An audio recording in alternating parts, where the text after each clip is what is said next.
My name is David. I'm 32 years old and a survivor of an NDE. In 1990 I was living in the East Bay of Northern California. I had just returned from a skiing trip at Valley. It was the first time I had ever seen snow. Somehow I had come down with a cough that seemed like nothing at first, so I continued to go to work as a waiter at the Berkeley Host Marriott. I believe at this time the weather condition in the Bay Area was very extreme, as it was somewhere near the ending of the year, which was very cold for this island boy. I was a young and angry man, angry with God because I was gay, so this I took with me on my journey to the other side. As I know now, I should never be this angry again. It was late evening when I returned home to my Auntie Mayle's house. No one was home. I think my aunt and uncle may have gone to a family party, and my sister was still doing late-night PBX management at the Oakland Sheraton. My cough had gotten much worse by then, and I found it very difficult to take in and let out my breath without struggle. At that point I could vaguely remember someone's personal account of her bout with walking pneumonia. When I was eating lunch at the ski lodge in Valley, I was wrapped in very warm clothing to keep from getting colder. The wind was loud outside, and I kept hearing my father's voice in my head saying, "Boy, what's wrong with you? Don't you know there is no sick in this family?" His voice in my head made me feel strong again. I stood up in attention and answered, "Yes, Dad, I know." I put on my mittens, my winter cap, my shoes, and headed for the door to walk this cold off. I failed in my walk less than a quarter of the way down the neighborhood block and struggled quickly to stand up and look my best to make it back home, hoping that the neighbors did not see my weakness. I was dying, and I knew it. A little denial before death is always natural, as it always seems that the experience is very surreal. I was back on my couch, unable to move comfortably. I finally made it back to my room to lie down. It was a very small spare room in the house, much like a large walk-in closet. The room was decorated nicely with all of the things that I liked. The room aesthetics alone were a great comfort. In the middle of the night I had finally drifted into sleep and was awakened by the heart-stabbing pain in my chest. My eyes were wide opened and looking up towards the ceiling in terror. My mouth was wide open and was unable to draw.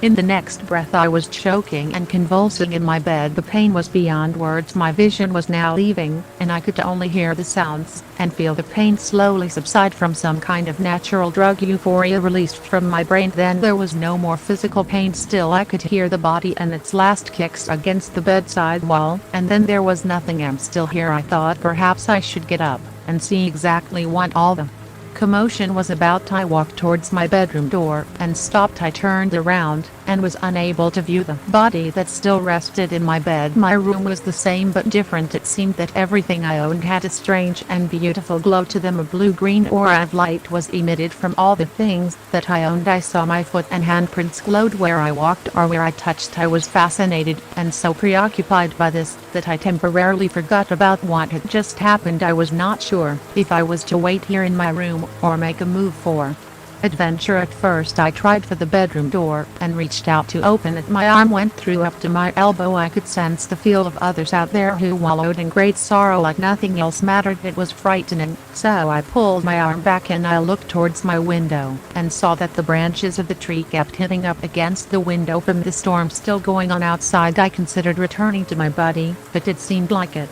was no longer an option. The single light bulb that I left on above my head was starting to glow brighter and brighter. This was the entrance, I told myself, so I decided to reach out to the light and go. I did very fast. All of my life's record played back from my birth until my death. I went to a very stormy place. This was perhaps the destination that I reached when, having died in anger at a time when I could not remember having much peace in my heart. I remember mentioning that at this place there was an after echo in my thought voice. My voice would echo straight out towards the horizon before me, and always return back into me from the horizon behind me. This, I thought, was very annoying. This place I reached was not a comfortable environment at all. Storms like no other storm seen on Earth would unfold before me in the sky and on the ground of this new and shaken planet. There were various sizes of volcanic vents around me. They would blow steam and heat at any given moment. Sometimes ghost apparitions would appear in the steam blast and start to wander around, lost as if searching for something they cannot find. One of the ghosts blasted out of the vent nearest me. It was a woman. She frightened me. She was dressed in very ancient garb, torn in places, and appeared to be very dirty. She had no feet below, so she sort of drifted on air. She was approaching my space very slowly. When she reached close enough for me to touch, I chose to communicate. I asked her if she was able to tell me the name of this place. She would not answer.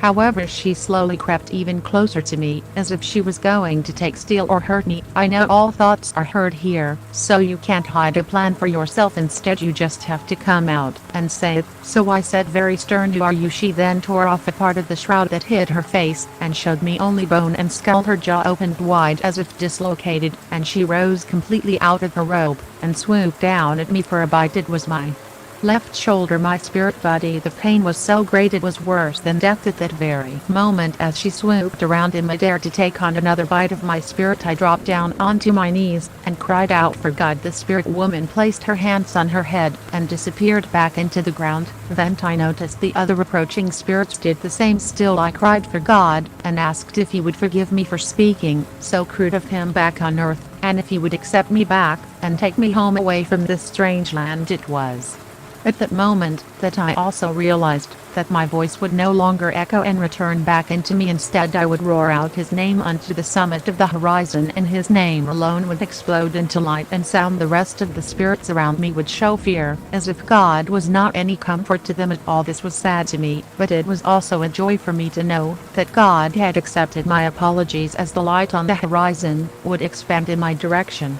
So beautiful was his light, words cannot express. His light was like the rising sun, and like the sun he rose up from behind the mountains into the sky. Love poured into every part of my being, and my soul was revitalized. The planet was also changing under his light. I saw parts of the mountains tear open and gush forth in the form of waterfalls. The dark clouds above my head shrank backward at an amazingly swift pace. God has come. His light is warm and welcoming. I had then reached a high level of calm and peace. Slowly, as his light would shed across the land, you could see grass come up out of the ground. Huge trees would tear out of the surface and stand tall before me. Birds of all kinds would fly about the sky. All of God's creatures came out of the forest as if to greet me. This was the grandest welcome back home. Tears of joy and laughter are all of the words I can sum up from this experience. His light then grew extremely bright. I had been completely bathed in white light. God held me lovingly in his embrace. For a time his light grew brighter until I could barely see anything. At this point I could sense that it was time for me to go back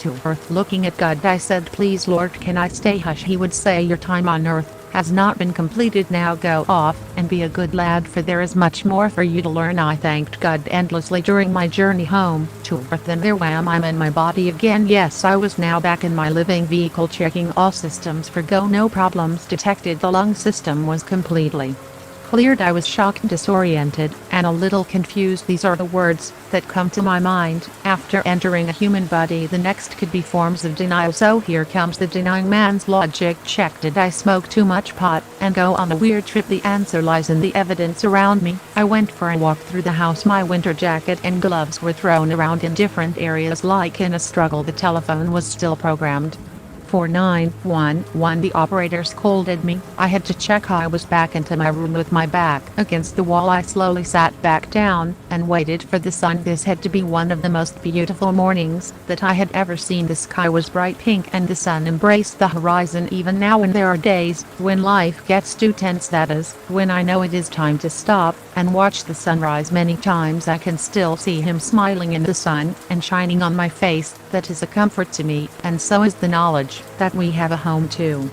go to when we have finished life's lessons in labor.